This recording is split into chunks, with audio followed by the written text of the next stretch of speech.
if I just keep drinking tea throughout, bear with me, I'm trying to get my voice up and running again.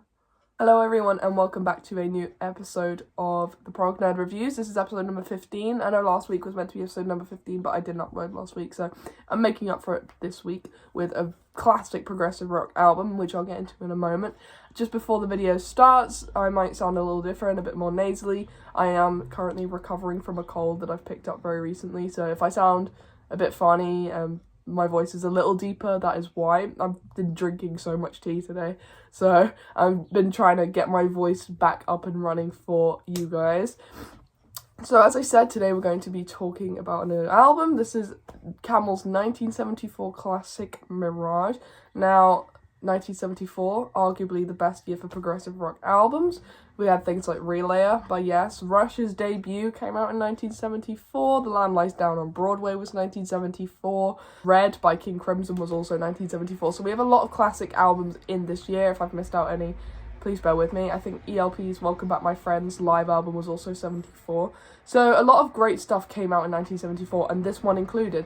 Now, Camel are very much well known in the progressive rock community, maybe not so much in the general music community as much as a band like Yes or King Crimson, but they are still one of the most important bands in the movement of the progressive rock scene in the 70s. So this is their second album. Their first album, their debut, which was a self-titled, was 1973. This is an album that I was shown by my dad, actually. I think he said that he used to have it, so we got it in quite a while ago, and yes, I have got a copy of it here on vinyl. I really liked this album, just on first listen. This is not the first time I've heard this album. I've heard this album plenty of other times, but really paying attention to it did help with writing the review, and my overall opinion of the album has changed a bit more because I've paid even more attention to it than I did in previous listenings. So without further ado, let's just get into the first track. Alright, so the first track on the album here is called Freefall, and I think it was a very compelling introduction and a great album opener. Very much predicting what's going to happen later on in this album. And just before we start, this isn't a very long album. This is about a 5-track long album that has a couple of tracks that are over the kind of 5 to 7 minute mark. So I think a couple of them are 9 to 10 minutes. So anyway, the first track is called Freefall. And compelling intro with the bass line. As you guys know, I'm very much a fan of my bass sounds, and it being amplified more and more and pushed a lot more forward, which is why I'm such a big fan of bands like Rush and Yes. The bass being pushed forward always makes me happy. The key changes and what I picked up was also a distinct vocal style that I wasn't really familiar with. It was something that was unique to me, definitely works with the music as well, and something I've never heard before. It felt more like a classic rock track mixed with prog, so similar to the Rush debut. No, I'd say more like Fly By Night era Rush, where it was like starting to get proggy, but it was still had classic rock undertones. That's what this track felt like to me. There was some Canterbury Scene-esque style keyboard playing, and, you know, with the changing keys from white to black keys also, which was very Canterbury Scene-y. It reminded me of Soft Machine a little bit, the way that the keyboard was played throughout this track.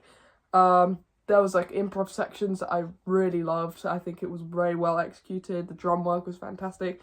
And it was just an overall great feeling track. I re-listened to this one a couple of other times after I did the album review, and I loved it. I love it so much, and it's a great opening track, and it's a very in-your-face track, so it's a great way to start an album. So the next track on the album is Super Twister, and this had a very, very beautiful introduction to it, and this is when it started to get a bit more proggy for me.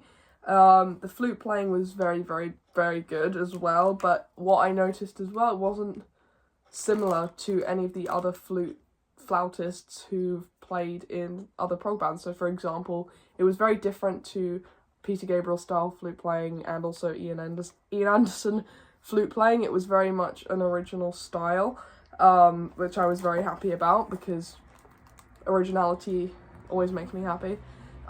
Again, change in tempos, that's very just common of progressive rock, which I really like, and the bass work again on this track. This was an instrumental, and it felt like an extended like progressive rock jam track, which I really liked. and the musicianship is fantastic. You can feel the band forming their own sound throughout this album. Next track is one of the big tracks on the album. This is Nimrodel, I think that's how it's pronounced. Great guitar effect at the beginning. That was very compelling and interesting to me. And interesting chord progression, switching from major to minor every so often. I'm a very big fan of key changes and shifting and all that kind of stuff, so that was something that was interesting to me. The vocals was so good throughout this track. I really picked up on that, and the way that the drum also faded in at the beginning, and the execution when it just exploded into this massive progressive rock jam session made me very, very happy. It was very melancholy sounding, and I'm a big fan of that. An explosion into upbeat, fast tempos coming in and out, transitions from, different sections and different moods and atmospheres on the album. The transitions were very smooth throughout. The moods and the atmosphere changes were very well done. There were parts where I thought it was a little bit jagged, but I kind of got over that. The keyboard effects were really great, and the ending was very, very good. It was a very great, solid track, really, and it was right bang on in the middle. So the next track is Earthrise. So it's the penultimate track on the album. It's not a long one. I don't remember it being too long.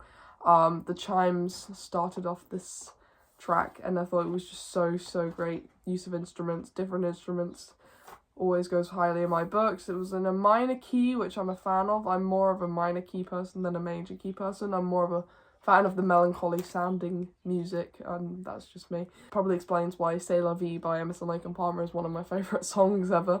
Organ entrance was very, very great, and there were similar patterns to the previous track. There were phrases that were repeated in this track that were featured in the previous track, which I was a fan of, but at the same time I would have liked a bit more of a variation in the album, and just like a completely new sounding track rather than something that had already been done in the previous track. The guitar work was great though, and the drums and keyboard really carried this track forward, and the way that the bass finished this track was very great. But if I had to point out one thing that I wasn't a fan of, was the fact that I wish they could have done something different with this track, maybe something a bit more interesting and something less like the previous track. That sounds like a slander, but that's just my personal taste. So the last track on the album is Lady Fantasy, which is the big progressive rock epic at the end. I mean, it's not big, but it's a good 12 minutes. It had a great introduction, very compelling, very intriguing. And the way that the guitar and keys were synchronized was something I was a very big fan of. I liked when the keyboards will be synchronized with something like the guitar or the bass. It's just aesthetically pleasing. It's just very pleasing and satisfying to me. The vocals were absolutely fantastic. Smooth transitions into the different moods of the track. And yeah, as I said, different moods were displayed throughout. There were times where it was very melancholy, very calming, and then bits where it was like a big explosion of progressive rock. The tempo changes were great, and the dynamic ranges as well. And the production on this album is fantastic. I guess because I was listening to a remastered version, so my opinion might be a bit different than the original mix, but I thought that the remastering was fantastic. And the ambience on this album was fantastic. I'm a big fan of ambient tracks, or ambient sections in tracks. Probably explains why I love prog so much. And just a great jam section at the end as well. I like progressive rock jamming sessions a lot, so that really did help with my final conclusion of the album. My final opinion of the album, which I would give it around a 8 out of 10, and I know a lot of people consider this one of the greatest progressive rock albums of all time, and I do too, but it's just that track that was repeating the previous track that jumped down in marks for me. I prefer when each track is very different to the other, although I do like the callback sometimes, but I do like when bands switch up the tracks a bit, and that is in no way at all slandering the band or slandering the album. It's just my opinion, so you may not agree with me. And that's what these reviews are all about, really.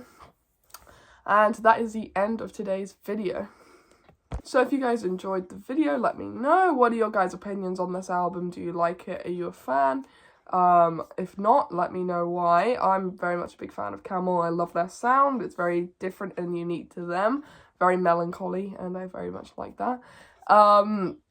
So yeah, see you guys on Friday for another Vinyl Community Friday video, and obviously Saturdays, another Saturdays with Dad.